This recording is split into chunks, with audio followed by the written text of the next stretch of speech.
Buongiorno e benvenuti a Cosa c'è di nuovo, notizie dal web e non solo, di oggi martedì 20 dicembre.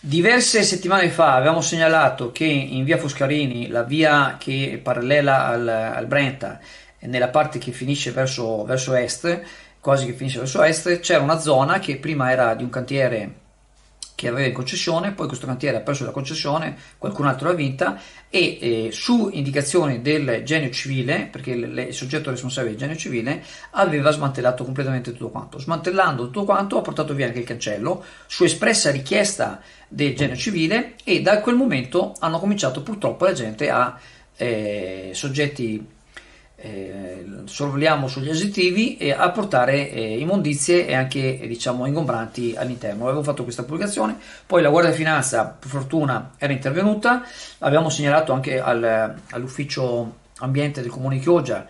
L'ufficio ambiente del comune di Chioggia è pieno fin qua di eventi, non ce la fa, c'è solo una persona nel tutto l'ufficio responsabile di tutto l'ufficio ambiente. La Guardia di Finanza per fortuna, la sezione navale appunto di Chioggia è riuscita a sequestrare l'area, aveva messo una specie di cancello provvisorio, però ancora la settimana scorsa, forse per maltempo è caduto, forse qualcuno l'ha buttato giù apposta e adesso stanno ricominciando a portare dentro diciamo le materie ingombranti, inquinamenti eccetera eccetera.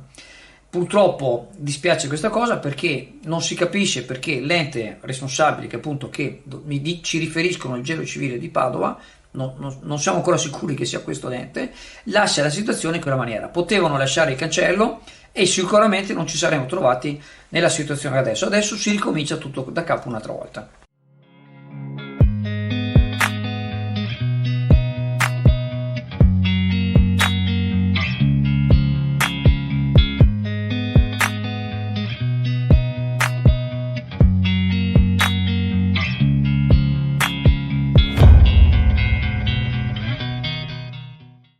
Lo scorso 16 dicembre è stata effettuata un'esercitazione di ricerca e di soccorso in cui si è immaginato un elicottero decollato dall'aeroporto del Lido con 3 persone a bordo subire un'avaria e ammarrare lungo il canale di Treporti. Scattato l'allarme sono quindi partiti i soccorsi per far fronte all'emergenza simulata con le unità Search and Rescue della Guardia Costiera di Venezia oltre che mezzi della Guardia di Finanza, Carabinieri, Vigili del Fuoco e Polizia di Stato.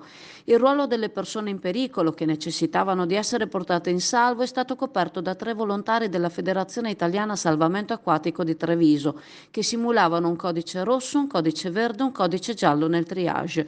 Le unità della Guardia Costiera dovevano rintracciare le 3 persone, soccorrerle, trasferirle alle cure del personale del SUEM 118 e successivamente trasferirle nei nosocomi del territorio mediante idroambulanze della Croce Rossa Italiana, dello stesso SUEM 118 e dell'unità territoriale EI Agismom di Padova che in dotazione ha un'idroambulanza di altura. Messe in sicurezza alle persone si è dovuto pensare al contenimento del carburante fuoriuscito dall'elicottero con l'intervento del mezzo specializzato delle guardie ai fuochi del porto di Venezia. Le esercitazioni interforze costituiscono un importante momento di crescita professionale per il personale di terra e di bordo e per testare le capacità operative e la congruità delle tempistiche verificando le modalità degli interventi portati a termine dagli enti preposti.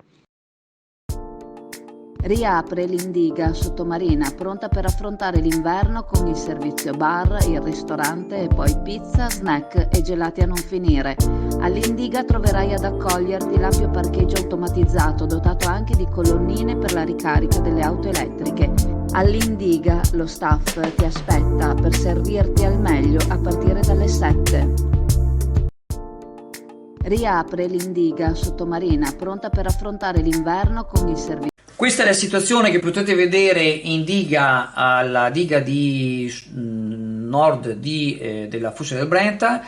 E c'è una montagna di plastica, tantissima, come potete vedere, addirittura il passaggio ostruito per la dighetta, la stradina della dighetta che porta appunto al segnale che c'è in punta della diga, segnale nautico, e c'è tantissima plastica e per quanto riguarda anche la spiaggia c'è tantissimo, diciamo, alghe, per fortuna quelle non sono inquinanti, che praticamente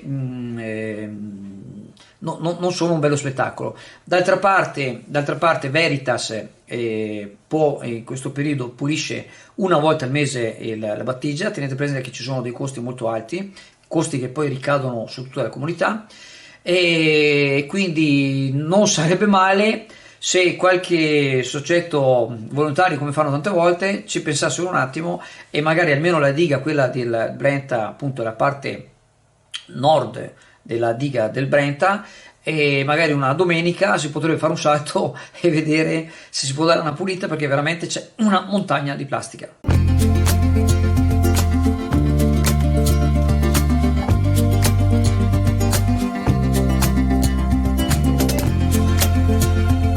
Alla libreria Pegaso a Borgo San Giovanni, Chioggia, il Natale arriva prima. Per tutto il mese di novembre una super promozione su quasi tutti gli articoli presenti in negozio. Passa a prendere i tuoi regali di Natale alla libreria Pegaso.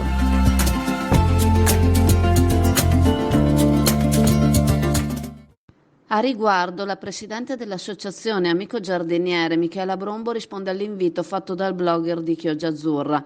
Noi dell'Associazione Amico Giardiniere ringraziamo il signor Comparato e Chioggia Azzurra per aver pensato ai volontari per fare un'operazione di pulizia che certamente darebbe molte soddisfazioni ai volontari.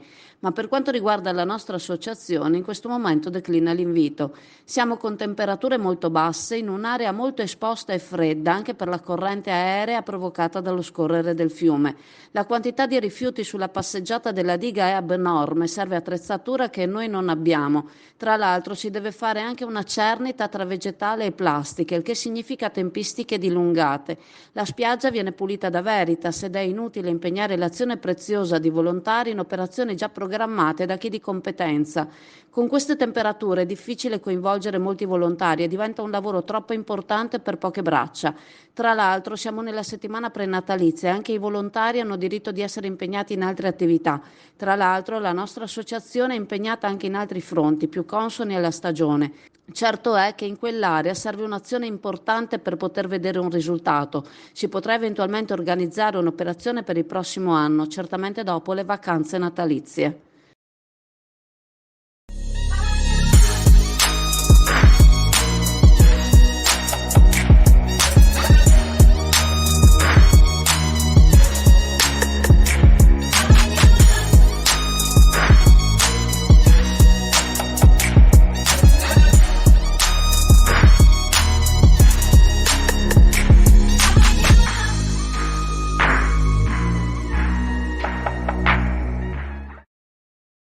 Su proposta dell'assessore alla protezione civile Giampaolo Bottacin, la Giunta regionale ha stanziato 700.000 euro di contributi per far fronte ai danni subiti dal patrimonio pubblico e da beni mobili privati registrati a causa degli eventi calamitosi relativi all'anno 2021 che non abbiano trovato copertura dagli stati di emergenza nazionale.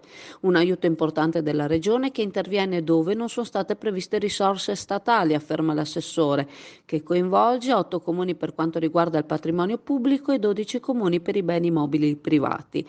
Relativamente ai danni dei beni mobili abbiamo valutato l'opportunità in questo periodo di difficoltà economica, prosegue Bottacin, di sostenere i cittadini e le amministrazioni comunali, considerando l'effettivo impatto che l'evento calamitoso ha avuto sulle singole realtà territoriali.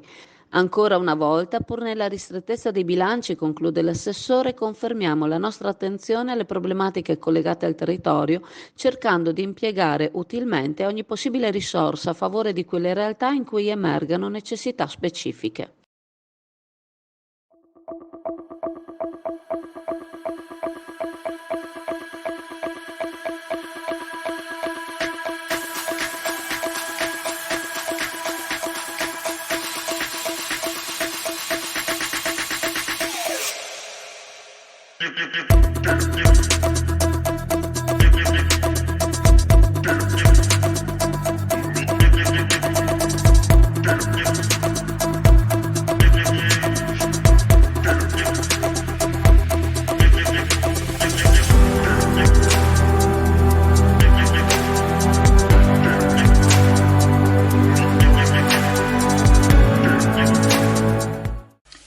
Si è concluso questa mattina il sondaggio che era stato lanciato dallo stesso Elon Musk per chiedere al popolo di Twitter se avrebbe dovuto continuare a essere il presidente, il CEO di Twitter stesso.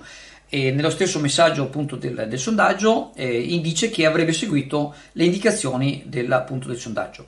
Ebbene, questa mattina praticamente il 57%, 57,5% della gente che ha votato no, cioè non devi fare il presidente di Twitter.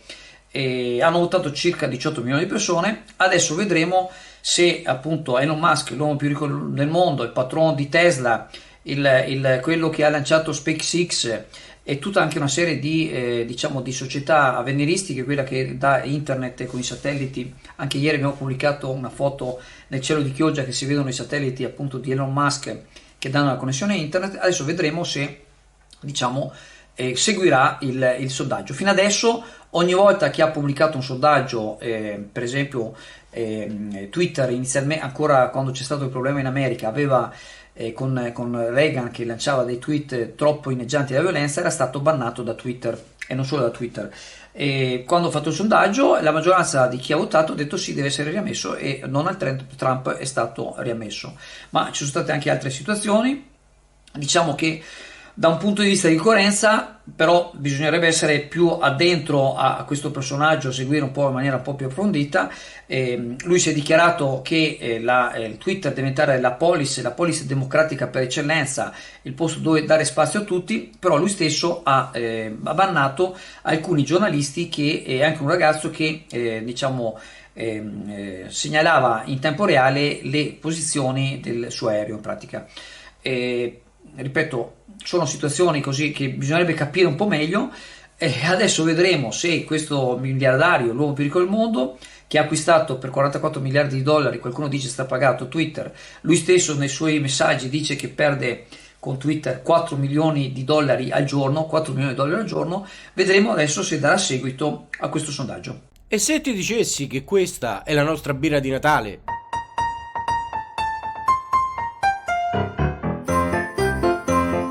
Per un Natale a tutta birra, prova la nostra Beer Brûlée. Calda e speziata. Scalderà le tue serate invernali. Obiettivo birra. Anche senza glutine. Si tratta della più grande riforma dopo la Costituzione del 1948, sottolinea il presidente della Regione Veneto Luca Zaia, in relazione alla tempistica indicata ieri dal ministro Calderoli per la riforma autonomista, che ha previsto i primi trasferimenti di funzioni nel 2024, con l'approdo in Consiglio dei Ministri entro il 2022 e l'approvazione della legge nel 2023. Nessuno deve essere penalizzato, ha continuato Zaia, affermando che si tratta di una riforma importante, unica via per dare una gestione moderna al Paese. Il modello attuale abbinato all'assistenzialismo ha creato un'Italia a due velocità, dimostrandosi fallimentare.